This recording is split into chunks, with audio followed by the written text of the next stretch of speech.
Seigneur, j'ai besoin de toi encore ce matin. Jésus, j'ai besoin de toi. Je ne suis pas venu contempler un homme.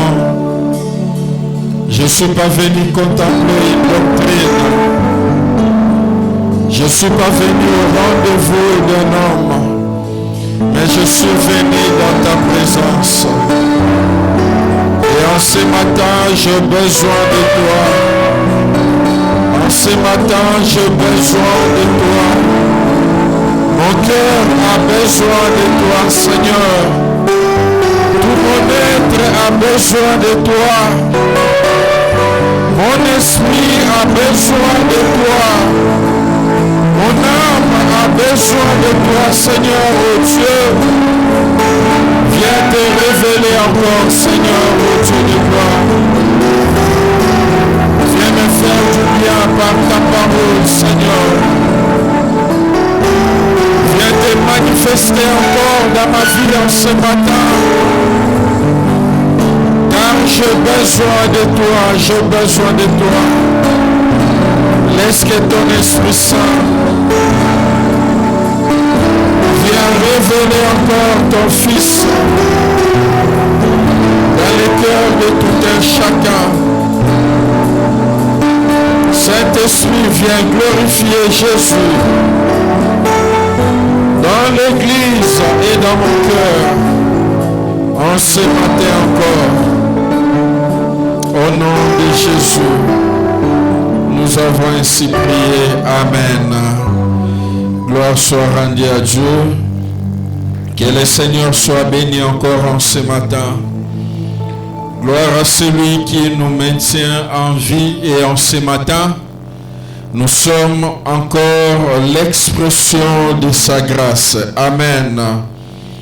Dieu est bon pour toi, Dieu est bon pour moi encore en ce matin.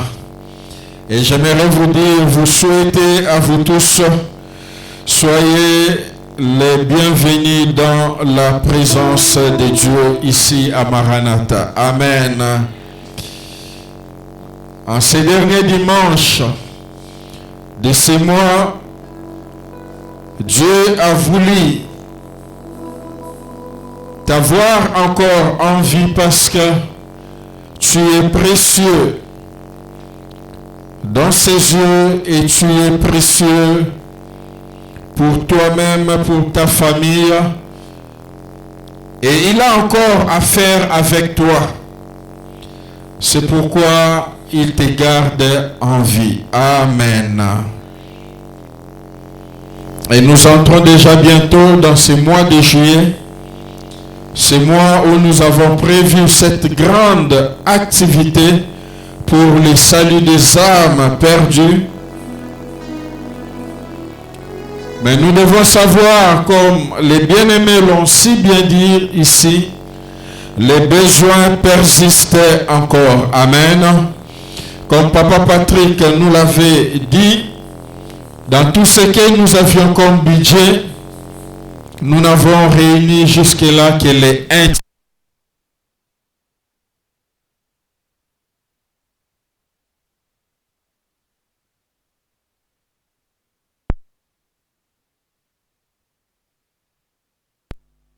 De cette activité que nous voulons organiser pour le salut des âmes. Donc nous avons encore besoin au moins de $4,000. Amen. Amen. Ainsi je lance une fois de plus un appel à tous les enfants de Dieu que nous sommes. Et je demande encore en ce matin qui est disposé pour participer aux besoins qui restent. Qui est disposé? Il peut lever sa main là où il est. Qui est disposé à participer aux besoins qui restent. J'aimerais que vous puissiez vous tenir debout. Nous allons faire quelque chose. Vous qui levez les mains, vous qui êtes disposés à participer aux besoins qui restent, nous allons faire une chose. Vous allez vous approcher. Je vais vous donner juste ces papiers vous allez m'écrire juste les montants que vous allez donner parce que j'en ai besoin là dans 2 semaines jusqu'à plus tard les 15. Et vous allez me mettre votre nom et votre numéro. Nous allons prier pour cela, pour que le Seigneur vous donne les moyens et pour que nous puissions régulariser cela. Est-ce que vous pouvez venir?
Gloire soit rendue à Dieu. Je sais que vous avez pris des bons de souscription. Mais là, je fais un appel spécial. Je sais que vous avez donné. Mais j'aimerais que vous puissiez donner encore parce que il y a la seule activité, si je dirais mieux, parmi les activités qui réjouissent les cœurs de Dieu, il y a le salut des âmes. Amen. Ça réjouit le cœur de Dieu et ça permet qu'au ciel, que les fêtes puissent s'organiser. Si vous voulez organiser les fêtes devant le trône de Dieu au ciel, sauvez les âmes. Amen. Vous pouvez le faire en annonçant la parole de Dieu. Vous pouvez le faire par vos moyens, comme vous le faites, parce que nous convergeons les efforts pour annoncer la bonne nouvelle du royaume à un plus grand nombre pour que le Seigneur les sauve. Car c'est la volonté du Seigneur. La volonté du Seigneur est que tous les hommes soient sauvés et parviennent à la connaissance de son nom. Ça, c'est la volonté du Seigneur. Amen. Et si le Seigneur ne revient pas encore, la Bible dit, il ne tarde pas à l'accomplissement de sa promesse. Dans Matthieu 24, il a dit, il faut que cette bonne nouvelle du royaume soit annoncée. Il faut que la dernière personne puisse entendre la bonne nouvelle du royaume. C'est alors viendra la fin. Donc si le Seigneur tarde encore à venir, nous avons une responsabilité. Amen. Et dans notre responsabilité, nous voulons annoncer la parole de Dieu. Amen. Est-ce que vous pouvez vous lever là où vous êtes avant d'écouter la parole de Dieu? Saluez votre frère qui est à votre côté. Saluons-nous les uns les autres. Avec amour, saluez 2, 3, 4 frères. Dis-lui bienvenue dans la présence du Seigneur. Dis-lui participons au salut des âmes. Participons au salut des âmes.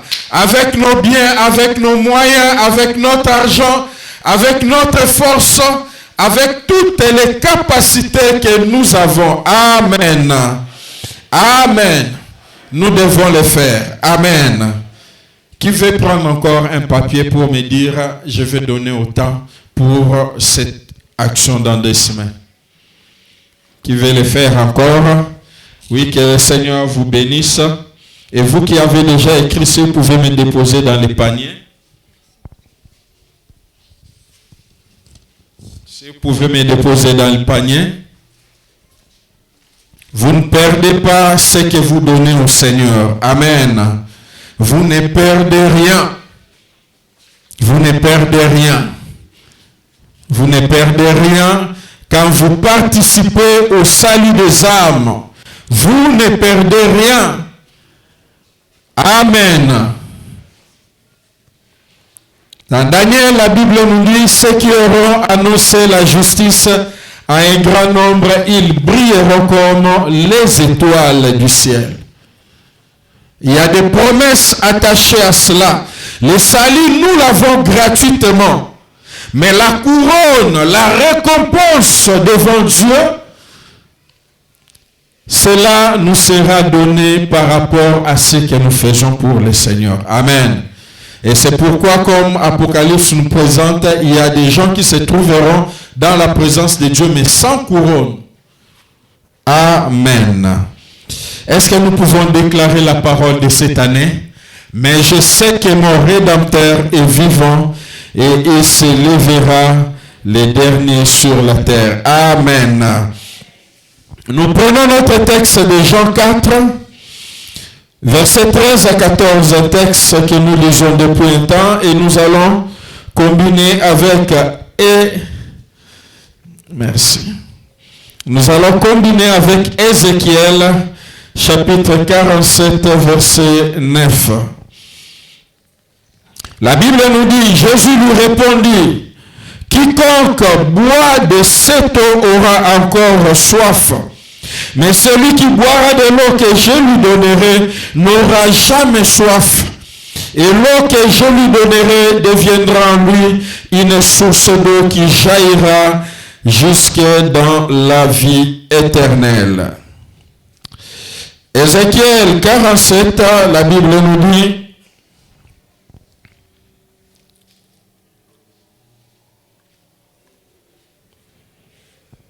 tout être vivant qui se met vivra partout où le torrent coulera. Il y aura une grande quantité de poissons, car là où cette eau arrivera, les eaux deviendront saines. Soulignez cela. Là où cette eau arrivera, les eaux deviendront saines.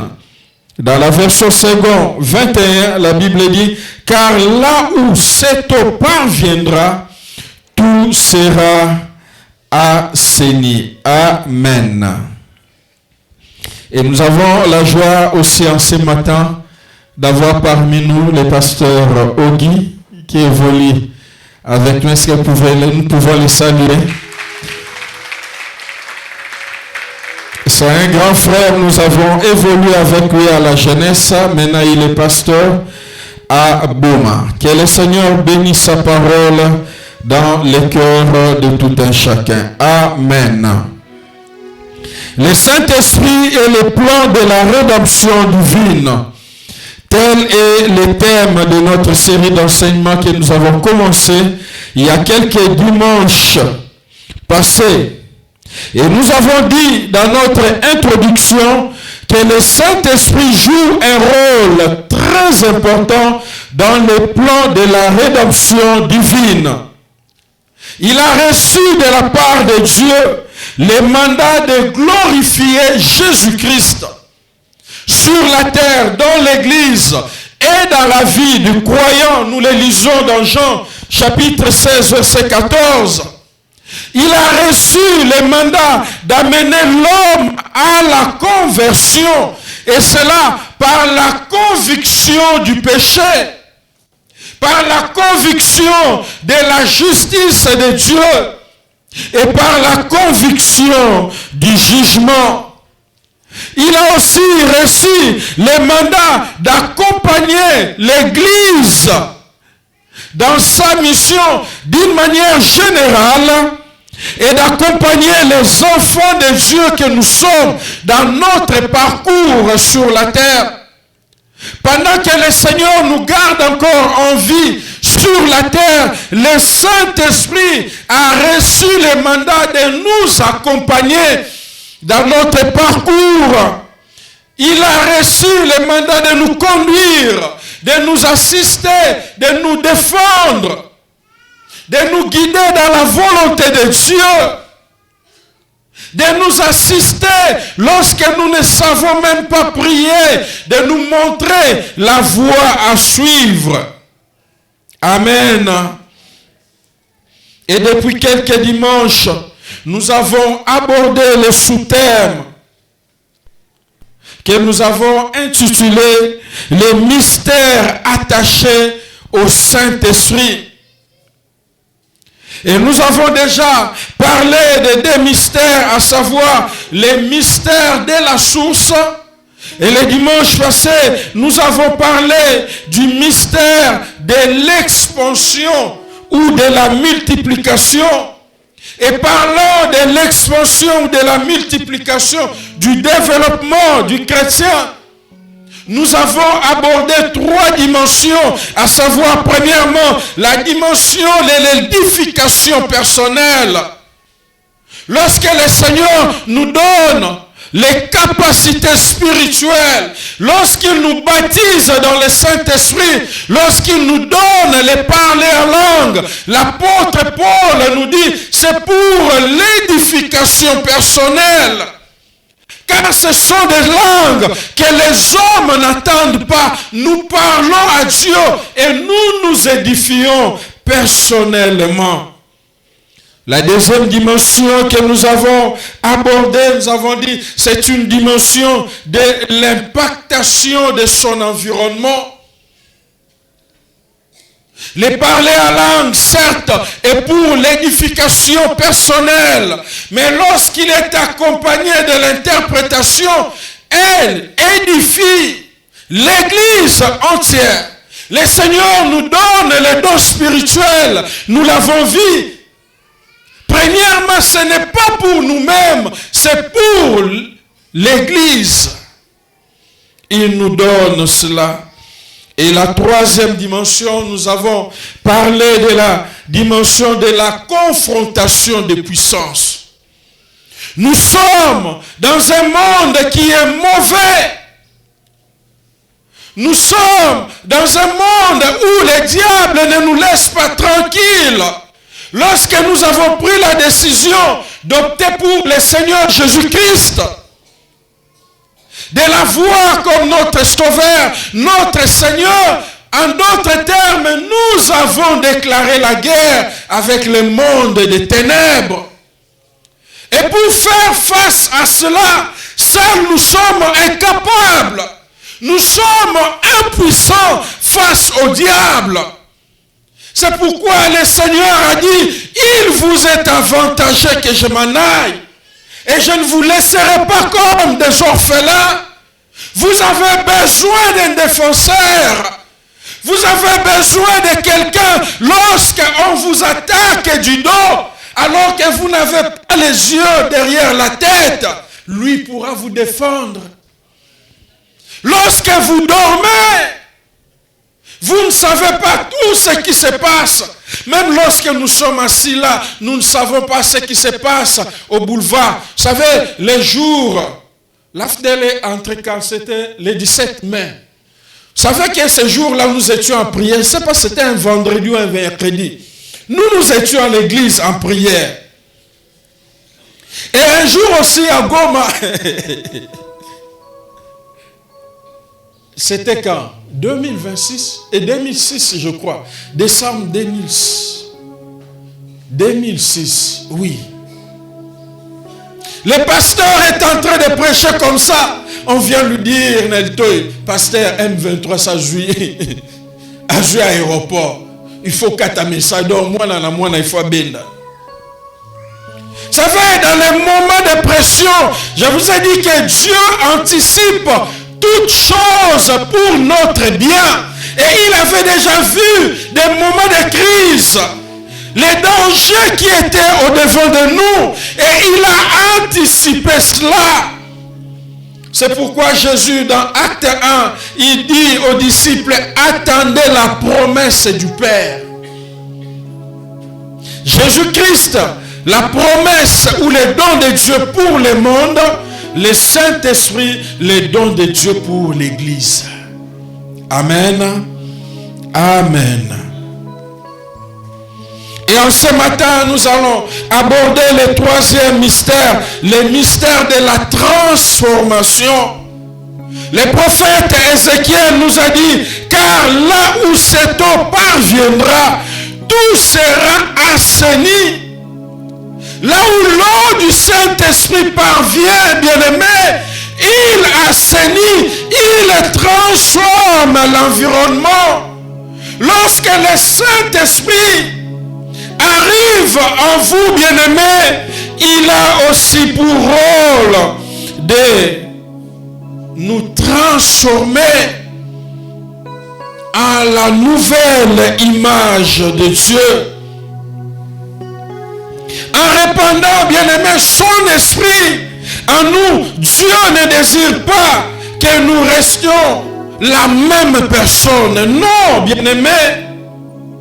Avant, nous étions des voleurs, des malfaiteurs. Nous étions tous ce que nous étions, bien-aimés.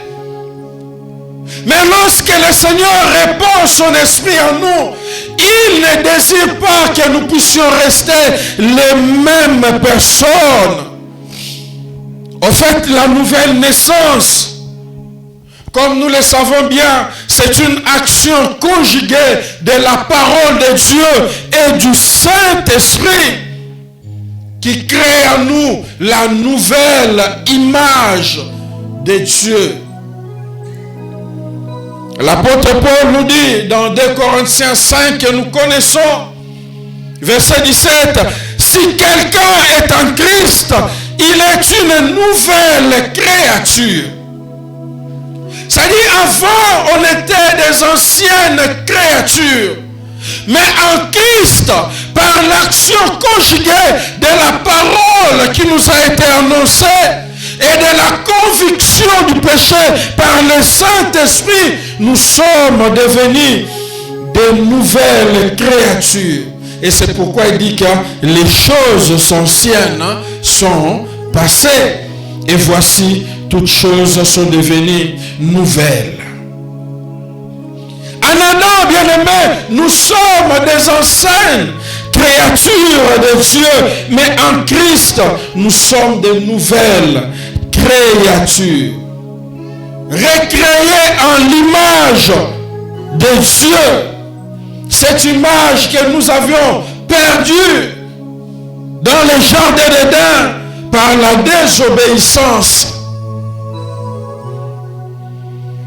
Dans Galates chapitre 4, l'apôtre Paul nous dit ceci. Est-ce qu'on peut mettre la montre ici? Je commence au verset 3, il dit ceci. Nous aussi, de la même manière, lorsque nous étions enfants, nous étions sous l'esclavage des rythmes du monde. Mais lorsque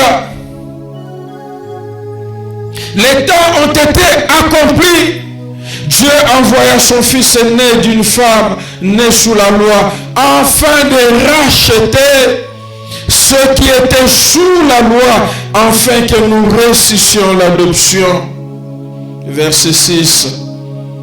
Et parce que vous êtes fils, parce que vous avez reçu l'adoption, Dieu a envoyé dans nos cœurs l'esprit de son fils qui crie Abba Père.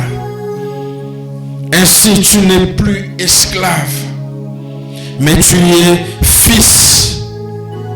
Et si tu es fils, tu es aussi héritier par la grâce de Dieu. Amen.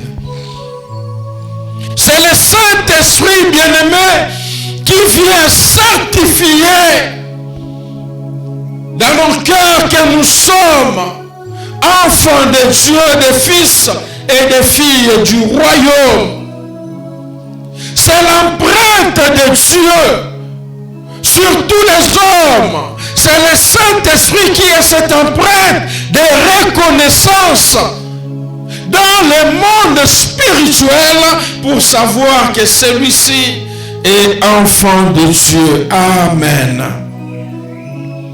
C'est le Saint-Esprit bien-aimé qui imprime en nous la nouvelle image de Dieu et fait de nous des enfants de Dieu par l'œuvre de la croix. Vous savez, Jésus parla à Nicodème dans Jean chapitre 3 au verset 5. La Bible dit, Jésus répondit, en vérité, je te le dis, Nicodème, si un homme n'est né d'eau et d'esprit, il ne peut entrer dans le royaume de Dieu. Ce qui est né de la chair est chair, et ce qui est né de l'esprit est esprit. Amen. Si un homme n'est né d'eau et d'esprit, de la parole et du Saint-Esprit, il ne peut entrer dans le royaume de Dieu. Donc le Saint-Esprit bien-aimé fait l'œuvre de la transformation de l'homme pour que celui-ci devienne enfant de Dieu. Je vous ai dit tantôt qu'il a reçu les mandats de la part de Dieu de convaincre l'homme du péché. Lorsque l'homme entend la parole, c'est le Saint-Esprit qui vient convaincre. Et ce mystère, bien-aimé, c'est un mystère qui est grand.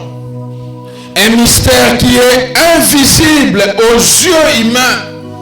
Ce n'est pas quelque chose, bien-aimé, que les hommes peuvent voir avec leurs yeux. Et Jésus-Christ renchérit lorsqu'il parle à Nicodème. Au verset 7, il continue en disant, ne t'étonne pas que je t'ai dit, il faut que vous naissiez de nouveau.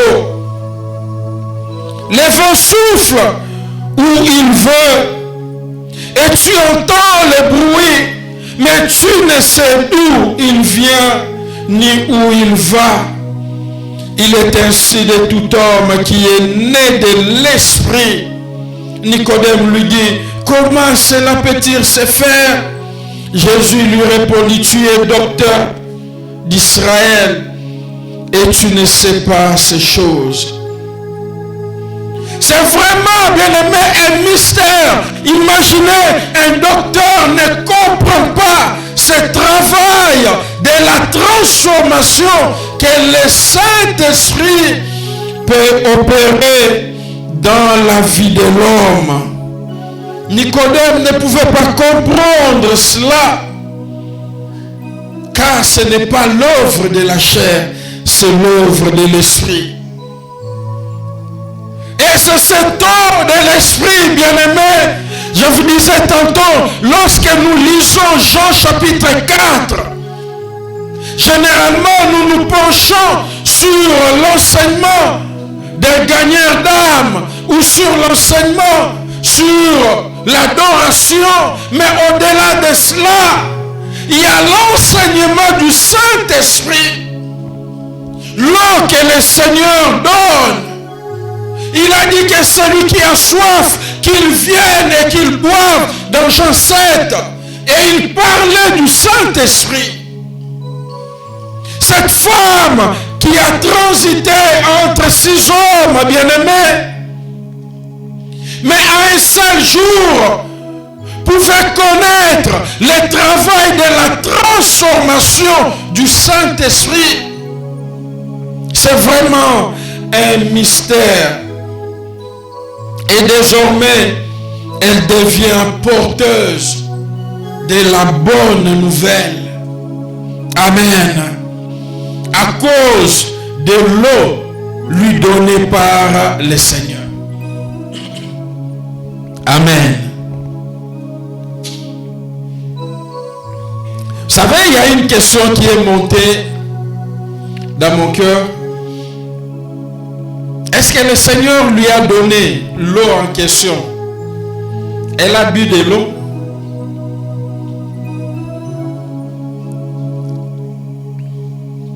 Elle a bu de l'eau naturelle. Amen. Elle a reçu une transformation. Car la Bible nous dit, c'est le Seigneur qui dit, les paroles que je vous ai dit sont esprit et vie. Elle a reçu ces paroles de vie. Et le Seigneur n'avait pas encore terminé lorsqu'il a été interrompu par les disciples qui étaient entrés.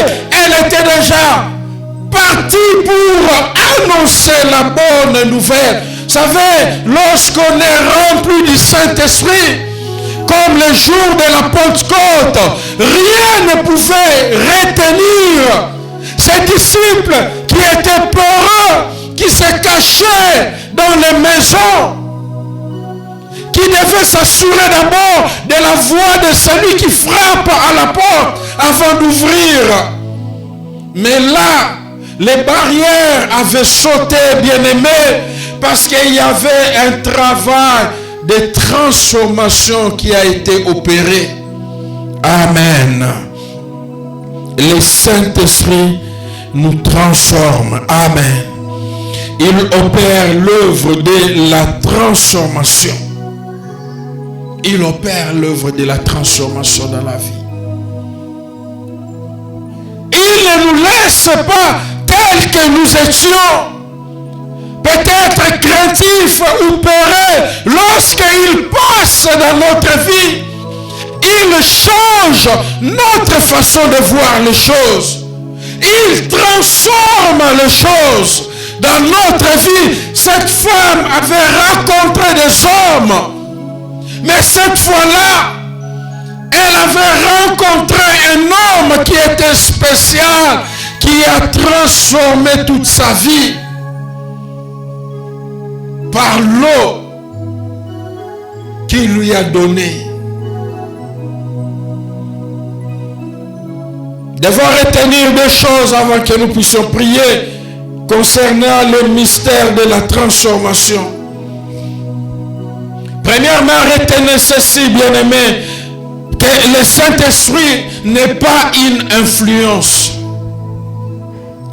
Parce qu'il y a bien de gens qui se limitent. Oui, il peut influencer une vie, mais il n'est pas une influence. Il peut opérer cela dans une vie, mais il n'est pas une influence. Vous savez, aujourd'hui,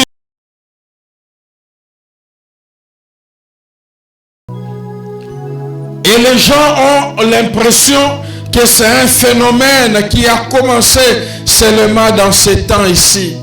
Le phénomène des influenceurs. N'est-ce pas ça? Amen. Nous le voyons dans les réseaux sociaux, dans les médias. Les influenceurs, ils sont fiers de se présenter comme ça. Tout d'abord, j'aimerais vous dire que ce n'est pas un phénomène de ce siècle. Ce n'est pas un phénomène nouveau. C'est un phénomène ancien.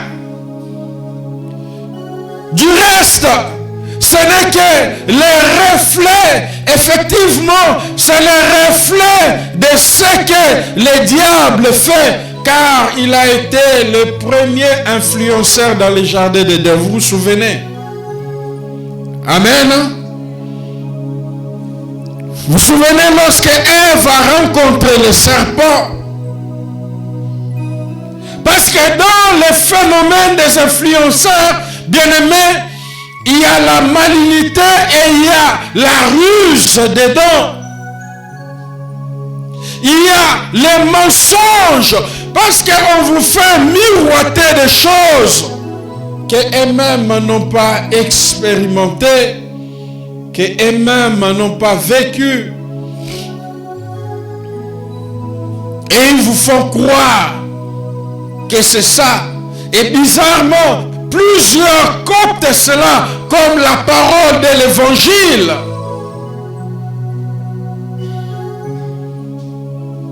Plusieurs coptent cela.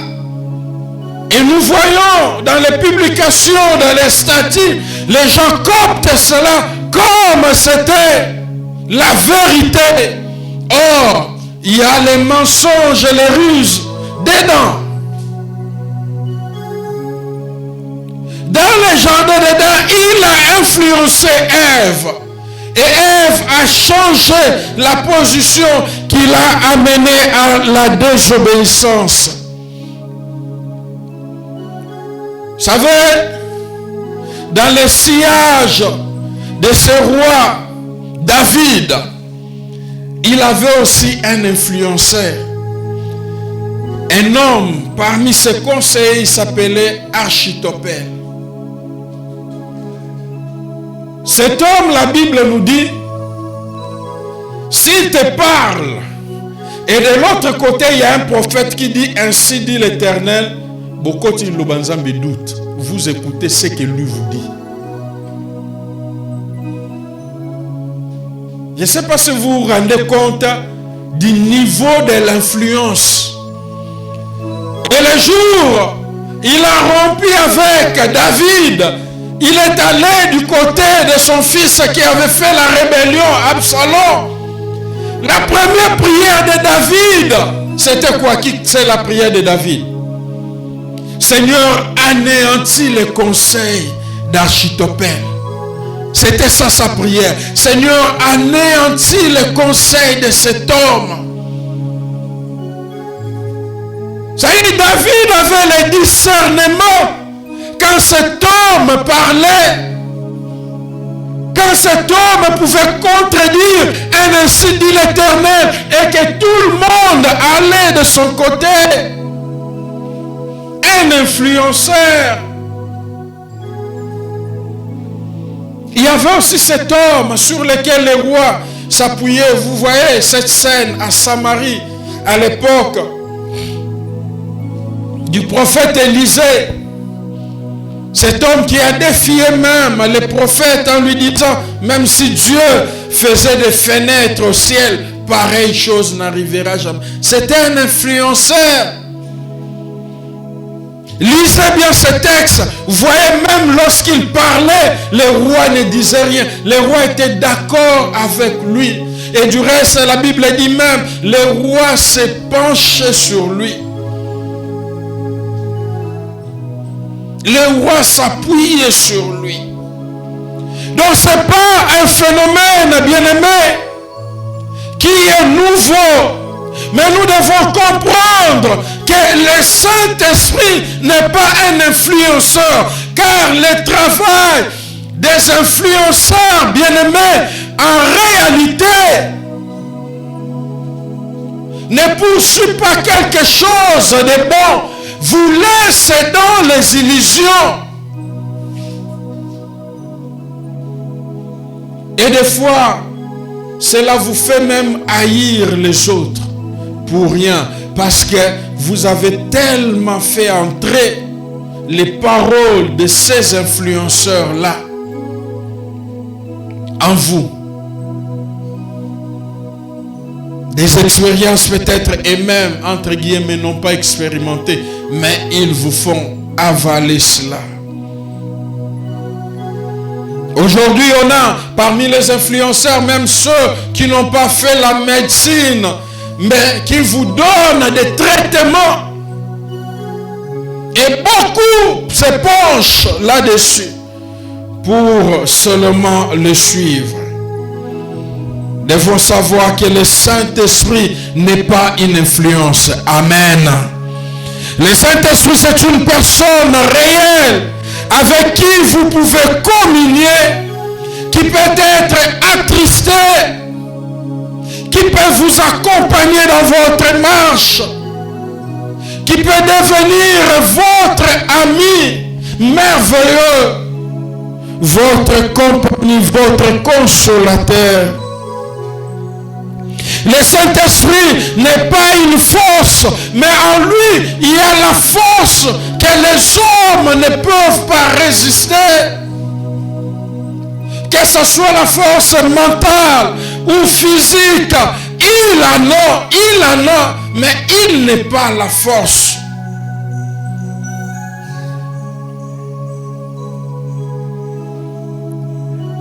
Vous savez, le Seigneur Jésus-Christ pouvait dire aux disciples, n'ayez pas peur lorsqu'on vous amènera dans les tribunaux, car vous n'aurez pas à réfléchir sur ce que vous aurez à dire, car à l'instant même, la parole vous sera donnée. Cela se fait comment? C'est par le Saint-Esprit. Et lorsque vous allez dans les Actes des Apôtres, vous pouvez lire tous ces grands docteurs de la loi, ils ne pouvaient pas résister. La Bible dit à la sagesse avec laquelle les apôtres parlaient. Mais ils se posaient la question, on connaît ces gens. Ils sont du peuple sans instruction, mais d'où leur viennent toutes ces choses? C'est par le Saint-Esprit. Amen. Le Saint-Esprit n'est pas une puissance, bien-aimé. Mais en lui, il y a la grande puissance. Même si on réunissait toutes les armées du monde. Paul parlant aux Thessaloniciens, vous savez, il nous fait comprendre que le Saint-Esprit joue comme un contrepoids aux actions du diable. Bien-aimés, si nous ne sentons pas, nous ne ressentons pas toute la pression que le diable nous impose, c'est parce que le Saint-Esprit est encore là.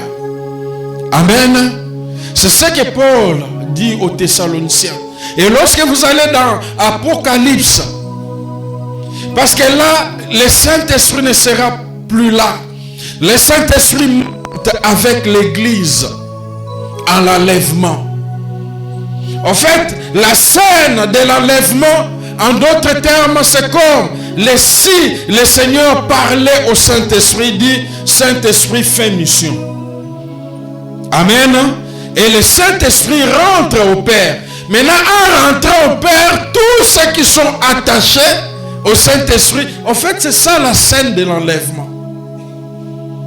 Et c'est comme ça, lorsque vous lisez maintenant Apocalypse, à ce temps-là, le Saint-Esprit ne sera pas dans le monde. Regardez maintenant ce qui se passerait dans le monde. Il n'y aura pas de contrepoids contre tout ce que l'ennemi aura à faire.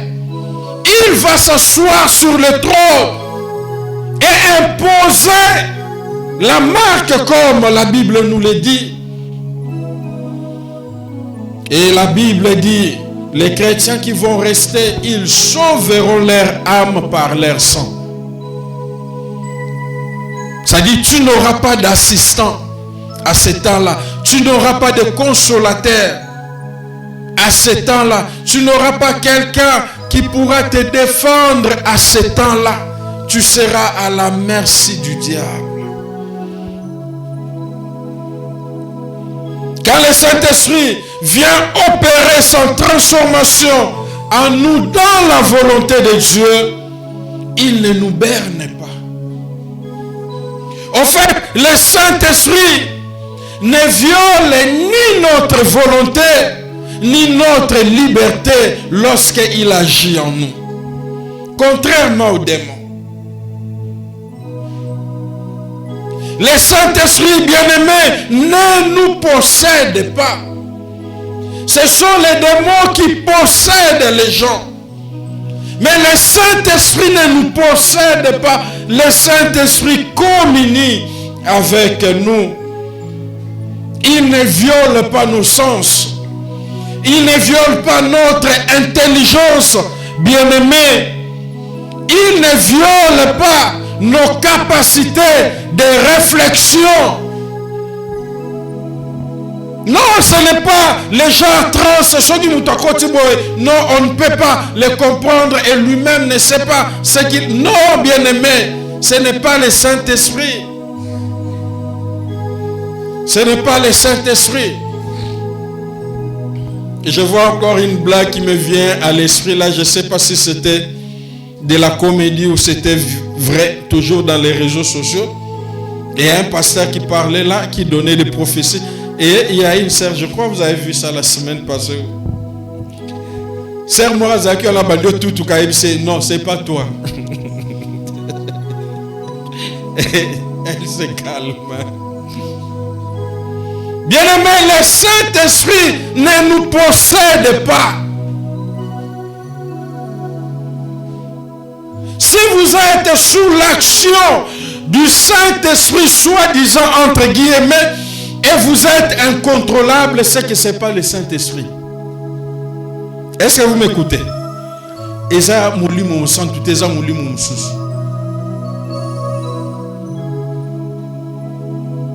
ne viole pas vos capacités de réflexion. Non. Non.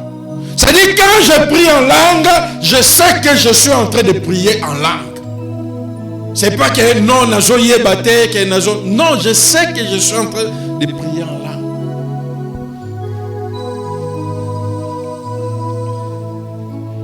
Il ne viole pas tes sens.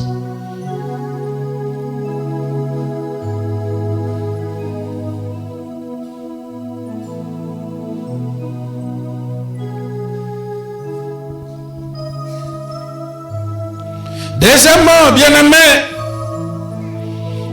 ce que nous devons retenir dans ce mystère de la transformation, c'est que la responsabilité est partagée. Du reste, nous devons noter que la part de responsabilité de Dieu est déjà accomplie. Dieu a fait sa part. Il nous a donné son Esprit Saint pour nous accompagner dans notre marche. Oui, il a dit, je ne vous laisserai pas comme des orphelins. Je vous enverrai ce que le Père a promis. Il l'a fait. Il a reçu le mandat de nous guider dans la volonté de Dieu, de nous montrer les chemins à suivre, de nous montrer ce que nous devons faire pour notre bien. Il vient glorifier Jésus-Christ dans notre vie et dans l'Église. Dieu a fait sa part. Mais quelle est notre part, bien-aimé?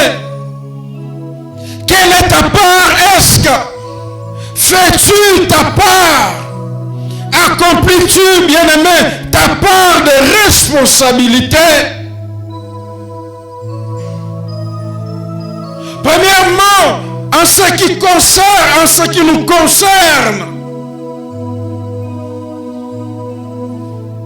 la première responsabilité, c'est de nous laisser transformer.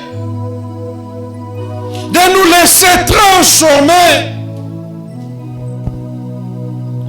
Est-ce que nous nous laissons transformer? Dieu parle, la Bible nous dit, tantôt d'une manière, tantôt d'une autre. Est-ce que nous écoutons Dieu pour être transformés par son Esprit Saint? C'est ça le plus grand problème. La parole de Dieu est annoncée jour après jour, dimanche après dimanche. Les reproches nous sont faits de la part de Dieu au travers de ses serviteurs. Est-ce que nous nous laissons transformer?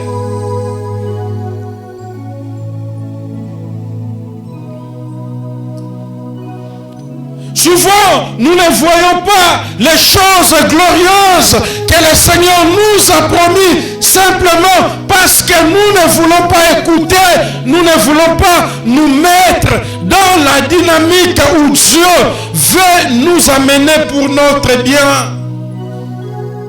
Parler dans la bouche de son serviteur Ésaïe, « Oh, si mon peuple m'écoutait, en un instant, qu'est-ce que je ferais? » En un instant, il est capable de faire. Vous savez, il y a beaucoup de choses que nous avons demandées à Dieu. Peut-être la chose que tu attends de la part de Dieu, Dieu veut te le donner ici. Mais toi, tellement tu es têtu, tu veux rester seulement là. C'est pourquoi tu ne vois pas cela s'accomplir. Je ne sais pas si je me fais comprendre. Dans le travail de la transformation, il y a ta responsabilité. Étant que chrétien, Tu écoutes, mais tu dois faire aussi. Jacques nous dit, nous ne devons pas nous borner seulement à écouter, mais nous devons pratiquer ce que nous écoutons si nous voulons voir les travaux du Saint-Esprit dans notre vie, bien-aimés. Nous devons agir tel que lui nous les demande de faire. Paul parlant en Romains au chapitre 12, et même passage que vous connaissez bien, versets 1 et 2, il dit, je vous exhorte donc, frères, par des compassions de Dieu. Je vous exhorte. Je vous apporte cette exhortation, mais par les compassions de Dieu, à offrir vos corps comme un sacrifice vivant, saint, agréable à Dieu, ce qui sera de votre part un culte raisonnable. Verset 2. Ne vous conformez pas au siècle présent, mais soyez transformés par le renouvellement de l'intelligence, afin que vous discerniez quelle est la volonté de Dieu, ce qui est bon, ce qui est agréable, ce qui est parfait. Ce sont des dimensions de volonté de Dieu. La volonté de Dieu qui est bon, la volonté de Dieu qui est agréable, la volonté de Dieu qui est parfait. On ne doit pas évoluer avec le Seigneur après avoir marché 5 ans, 10 ans avec le Seigneur, rester comme des enfants dans la volonté seulement qui est bon. On doit migrer vers ce qui est parfait. Et c'est ça, au fait, le problème. Au lieu de migrer pour voir ce que le Seigneur a réservé à ce niveau-là pour vous, vous restez comme des enfants. Vous ne voulez pas remplir votre part de responsabilité.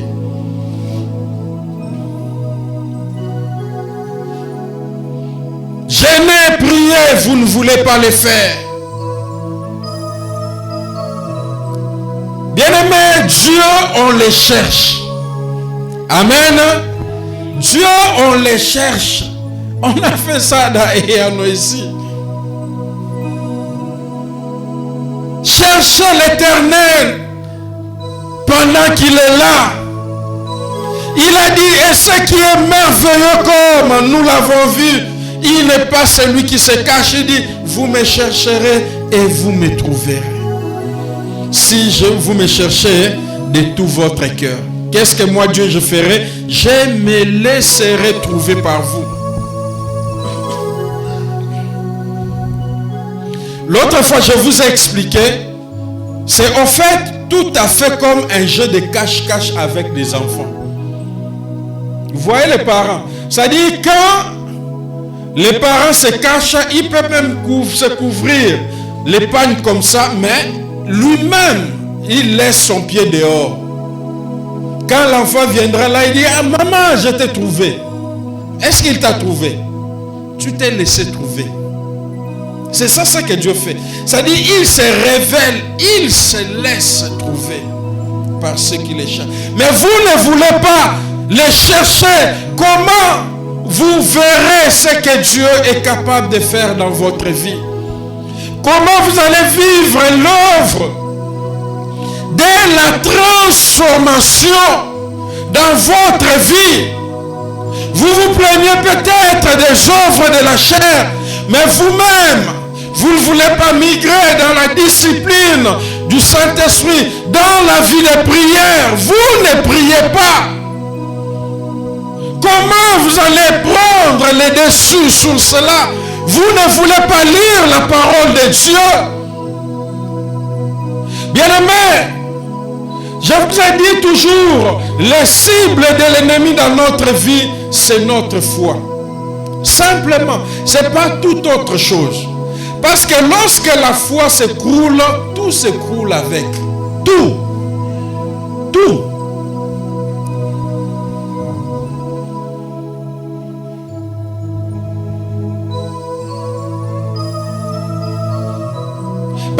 on peut prier sans avoir la foi, mais on ne peut pas avoir la foi sans prier. Vous comprenez?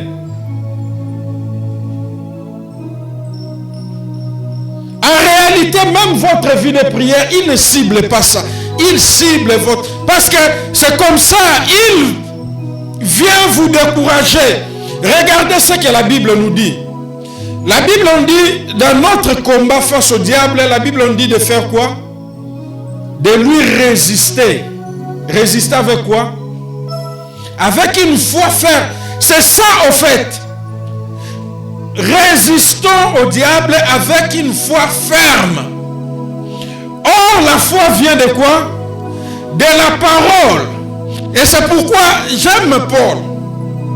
Il dit le travail du diable, c'est il veut vous éloigner de la simplicité de l'évangile.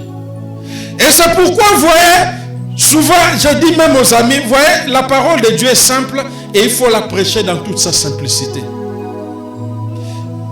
Il veut compliquer les choses parce qu'il veut nous éloigner de la simplicité de l'évangile. Parce que c'est l'évangile qui génère la foi, c'est l'évangile qui sauve. C'est la bonne nouvelle qui sauve. C'est ça. C'est là où tout tourne. Et l'apôtre, sachant ça, il nous dit, ne vous compliquez pas. Résistez-lui avec une foi ferme. Si vous le faites, il fuira. Et c'est comme ça, lui sait, si on me résiste avec la foi, je vais fuir, moi je vais combattre la foi. Et c'est comme ça, il lance les découragements. Les découragements. Un frère découragé, qu'est-ce qu'il fait? Il perd la foi. Le Seigneur veut que nous puissions migrer avec lui. Nous devons comprendre que nous avons la responsabilité dans l'œuvre de la transformation. Nous devons nous laisser transformer par Dieu. Nous-mêmes, nous avons cette responsabilité. Nous devons nous laisser transformer. Écoutez ce que Dieu dit et faire ce que Dieu dit. Amen. Et deuxièmement, dans notre part de responsabilité, nous avons la responsabilité de transformer le monde qui nous entoure. Le Saint-Esprit nous transforme, vient pour nous transformer, nous nous laissons transformer. Une fois transformés, nous devons apporter cette transformation. C'est ce que cette femme-là a fait. Une fois en contact avec le Seigneur, il a écouté la parole, rempli de l'Esprit. Il a apporté l'œuvre de la transformation dans son village. Et le village a couru pour voir celui qui apporte la transformation. Et c'est ce que nous avons lu dans Ézéchiel. Le prophète nous a dit, car cette eau, là où cette eau parviendra, tout sera assaini. On ne doit pas comprendre que tu es enfant de Dieu, soi-disant transformé, né de nouveau.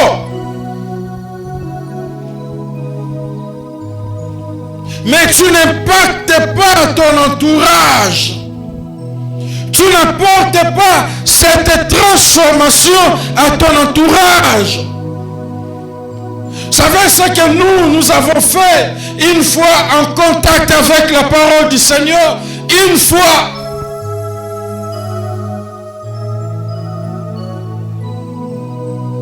Nous avons reçu le Seigneur dans notre vie. La première chose, moi personnellement, ce que je fais, j'ai parlé de Jésus-Christ à tous les membres de ma famille. C'est ma part de responsabilité. Le reste, c'est le travail du Saint-Esprit.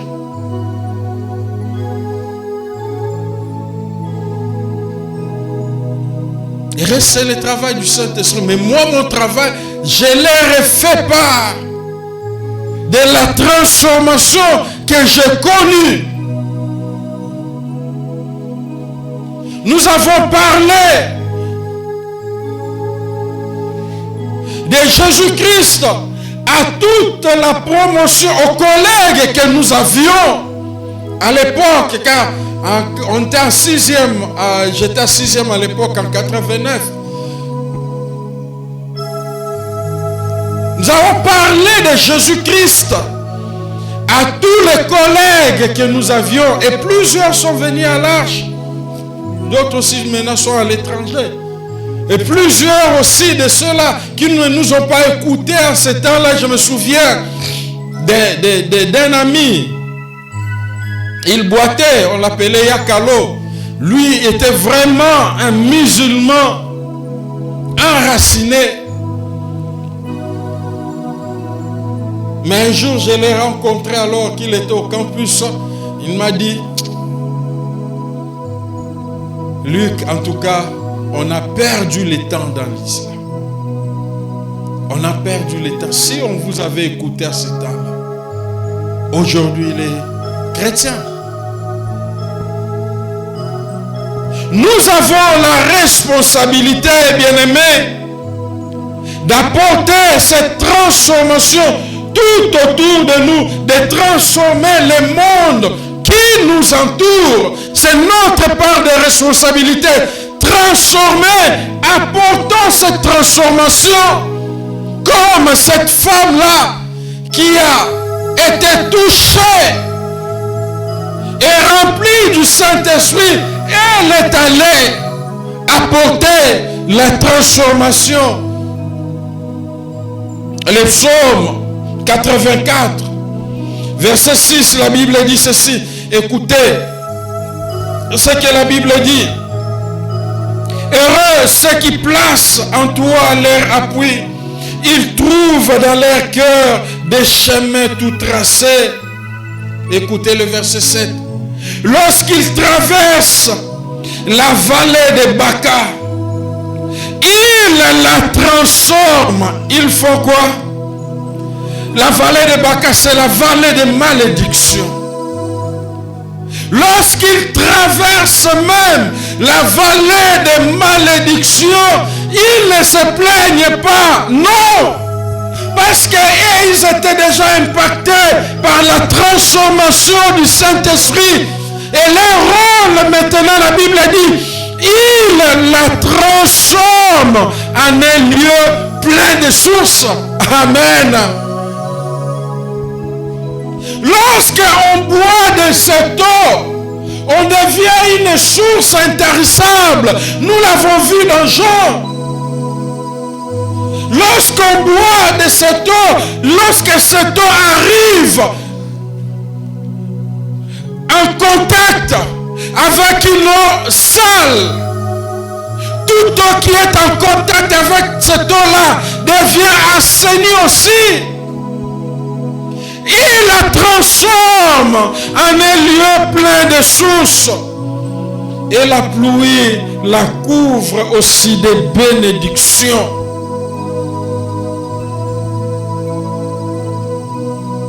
Ils ne se plaignent pas.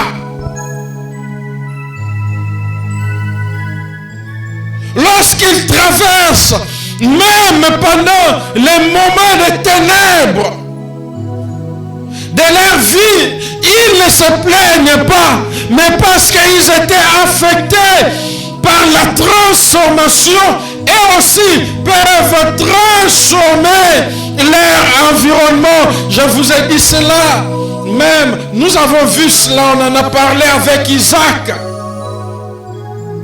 Sur une terre rocailleuse, mais il s'en allait en s'enrichissant, il devient fort riche. Même là où il était combattu, même là où on le dépouillait de tout ce qu'il faisait, il continuait. Pourquoi? Parce que la bénédiction n'était pas à l'extérieur de lui. En fait, il ne courait pas derrière la bénédiction, mais la bénédiction était en lui. Amen. C'est pourquoi le Seigneur dit, celui qui boit de cette eau, ça dit